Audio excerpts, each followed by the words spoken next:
Hi there, this is Sharon Rolfe, and I am reading chapter number 3 of Fresh Courage in Retirement, my book on finding purpose, essence, and fulfillment. And today's chapter is about building social networks. Now, this is a little bit more than what you expect because I cover quite a bit of ground here. And let's start with seniors who socialize are happier. And I still have some work to do on this, but it's a bold statement, but very true. So Carol Penny needed to retire because her husband was starting to develop dementia. She had contributed extensively in the childcare industry. It was a job that fit her like a glove. I love it when we find jobs that fit us like a glove. She loved her husband dearly. And besides, she had grandkids coming along now. And so she said they would add to feed her spirit during her caregiving days. Then an amazing thing happened. She noticed how well her grandkids and her husband got along, singing, dancing, and playing. They were happier together.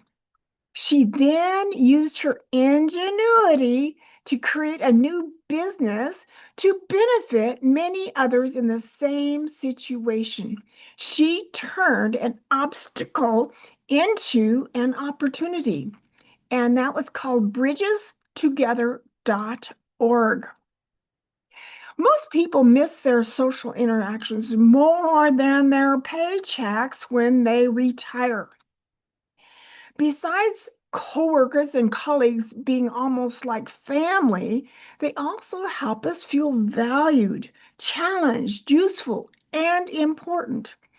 In so many ways, our work keeps us mentally healthy and socially healthy. It helps us to know ourselves too. They kind of mirror back to us who we are sometimes. So when you aren't leaving the house on a daily basis, all those good interactions become absent. So now, does going to the grocery store be your big event? I've seen a couple of cars in the grocery store parking lot with seniors sitting alone in each one, just watching people coming and going. It makes me sad that that could be the extent of their social life, but glad too that at least they got dressed and outside. What hobbies do you have that could replace your work family, where you're perhaps had problems to solve together, challenges to overcome, and felt valuable? Which events, such as with church or faith-based, book, auto, or card clubs, keep you socially and mentally healthy? Who do you laugh with, celebrate with, have lunch with? Volunteering is a great way to enrich you socially and to feel useful and valued. Realize sooner than later that isolation is the enemy. You are responsible for your social life.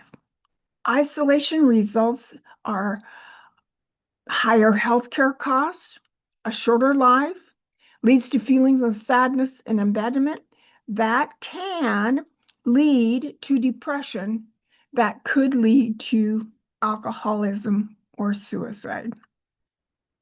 There is actually a looming isolation crisis on the horizon if we don't address the loneliness issue soon. This is the era when contraceptives and abortion became legal. So when so many retirees' activities are centered around the next generation, that's missing for nearly 1 in 5 retirees, married or single. I'm one of those boomers without kids. I have 13 nieces and nephews, and though I wanted to contribute to their lives significantly, It turned out that I moved to the other corner of the nation during the time when I felt I could build a strong relationship and impact them the most. So, as all adults, we don't know each other very well. This challenges my sense of community a lot. I used to be quite involved in my church's single ministry during my late 30s and 40s. Now, there aren't very many of those around anymore. Now, I'm an introvert, so my need to be social is lower than some people's, but my need to be socially healthy is the same as everyone else. So, during the challenges of the pandemic lockdown of 2020, I was active on Zoom about 3 days a week and sometimes 3 or 4 events a day. So, I felt healthy. And I'm coming to find now that there are a few new solutions evolving to combat isolation online, like Wisdo, WISDO, and Talk Time. There are even co-housing options that will be in the back of my book, a section called Going Deeper.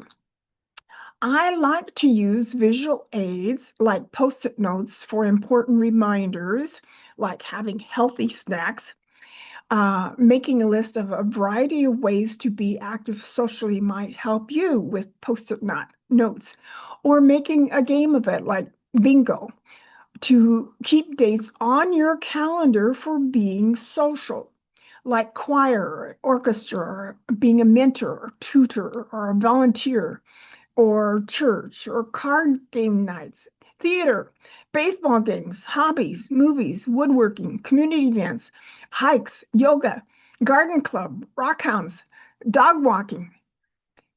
Lots of things to keep you active. I'm hoping we get back to having more potlucks and sing alongs.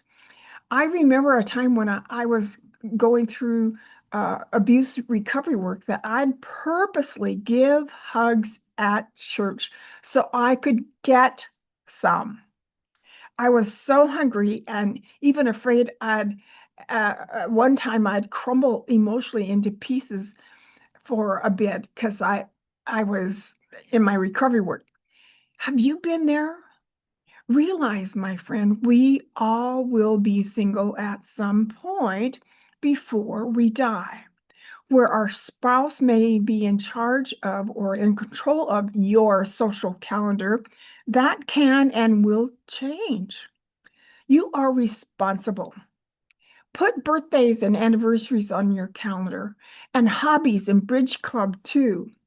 Get out there. Your health and life depend on it. Remember talking to a coworker when I was in my 20s about the grass is greener since about life. That was Colorado. I traveled a fair amount as and I was shocked when she explained her husband preferred being home. What I learned from her was that she didn't let her sense of adventure keep her home too. Don't let life pass you by. Do it alone if you have to. And I have, like my trip to Italy. I just went by myself, and I noticed while I was there that men and women often walked one in front of the other. And I thought, okay, this is their standard of style, I guess, lifestyle. I wonder if it's possible to equate social activities on your calendar with self care, with social health, with mental health, with longer life, with less need for medicine. I wonder if it's possible to equate a walk in the park with combating depression, having a dog to walk as being a medicine for isolation. Now, I've got a side note here, so this kind of changes the subject a little bit. A few years back, I asked myself a challenging question. How much do I believe the Bible? 10%? 20%? 70%? Or 100%? A lot of stories are pretty amazing. And my answer was probably around 40 or 60% at the time. And over time, I recalled my Texas pastor preaching on nothing is impossible a few times, or all things are possible. It grew my faith and my belief in what's possible a lot. Since such a difference, especially since quantum physics is helping us to understand and explain so many things now. So, what would your answer be? You may be at 10%. That's a good place to start from there. So, my podcast guest, Dr. Sara Geber Zeff, is a professional speaker, a certified retirement coach, and a recognized expert in planning the next stage of life to people 50 plus years in order to better prepare for the future. Her research turned up a big difference in retirement use with whether people had children or not. When she started to look into how widespread the potential problem is, she discovered that according to a 2010 Pew Research study, almost 60% of baby boomer women did not have children. Did I say that right? Almost 20% boomer women did not have children. This research also showed her a big difference in how to look and plan for life without children. Now, I credit my young looking by not having children. Now she calls people who are aging without having adult children as a kind of safety net, solo-agers. Neither she nor her husband has kids. And noticing this difference, she wondered who's going to respond for any call for help. The answer was nobody, since both their parents had also had already passed on. Solo aging is not just people who do not have children and are aging alone. For various other reasons, some have children, but they're living thousands of miles away, or they may be estranged, or there could be all kinds of reasons that some have become solo agers too. I'm a part of a group that I started, we called ourselves Elder Orphans, and we get together at least virtually every 2 weeks. So about 10 years ago, Sara saw most of her contemporaries were spending a tremendous amount of time flying all over the country or were trying to arrange things long distance to take care of their aging parents or spending a lot of time with those parents just doing a whole host of things. Now, 1 in 5 of the baby boomer women does not have their own children due to the pill or the birth control and access to more higher education opportunities. So, not children, but more educated. Some may be raising or have raised stepchildren and be close to them. But there's really no actual replacement often for our own children in terms of helping us as we grow older. We will have to come up with our own unique ways to cope or excel by planning ahead so we won't be isolated and lonely in our later years. So, how will we feel the need to nurturing relationships throughout our lives, continuing later in life? This is important for many reasons. First, adult children often do many things for their aging parents. They become the primary social support system for things like shopping, picking up prescriptions, and going to doctor appointments. It may include management of real estate transactions if the parents are in a retirement community. It may include taking care of financial obligations, paying the bills, making investment decisions as their parents' cognitive ability decreases. It just becomes very difficult for older ones. Night driving becomes difficult. And as their vision starts to deteriorate, even daytime driving doesn't feel particularly safe any longer. You may ask a niece or nephew to check in on you at least on a monthly basis just to see how you're doing. If they notice any changes, call it to someone's attention and then maybe set up a connection with your primary care physician or your financial advisor or your estate attorney, because all these services we typically hire to help us out both while we're in the prime of life and now. When Sara first started doing this work, she realized her own circle of friends were all about her own age. Then, through a book group she had joined, she gained many other friends in their 40s.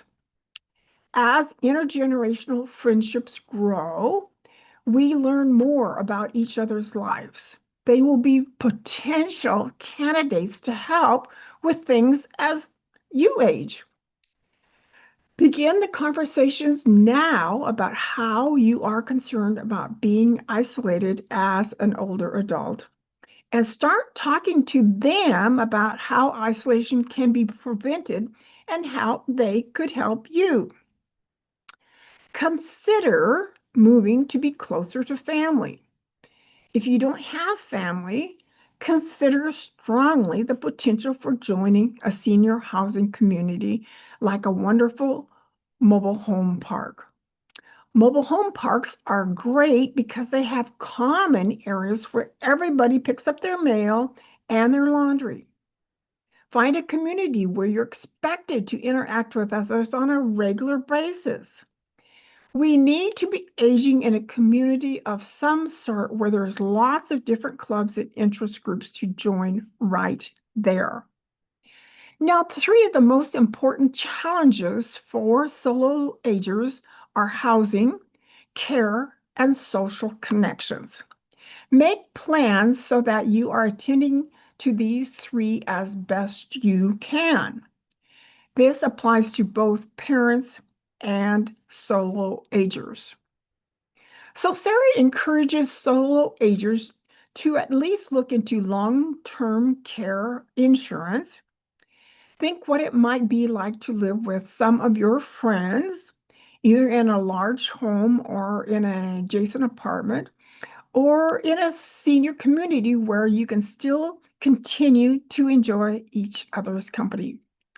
Home sharing has become more and more popular for older adults, being able to spend quality time with people you love. Successful aging is the ability to make changes and be adaptable to things that happen to us as we get older. Rally around your friends so they are there when you need them, and perhaps vice versa. So, social network groups are critical to a happy retirement, to our well being, and to aging successfully. Here are some of Sara's tips. Understand transportation options. I'm still working on that one. Get and stay involved. Get a dog. I love giving biscuits to dogs, but they're other people's dogs. Maintain ties to places of worship. Be flexible about everything. Arrange dining with others out or in. Use adaptive technology. Stay in touch with neighbors. Get your hearing and vision checked annually. Sara's website is Sara, S-A-R-A, Zeff, Z-E-F-F, Geber, Geber.com, and it has lots of freebies to help you with your planning, decision making, leaving a legacy, and completing your personal relationship evaluation worksheet. There's also a worksheet on the criteria for living outside the home for age-friendly homes and making your life or home safer for older people. All right, so I like to close my chapters with actions to take. I have 4 of them for you today. Make a list of 5 current habits that empower you. One might be getting 7 or 8 hours of sleep daily, for example. Make a list of 5 current habits that hold you back or get in your way. List 5 habits you would like to explore or adopt more fully. And use your gift of gab to talk to lonely people or kids at compassionate or buddy benches in your neighborhood or places that you are frequently.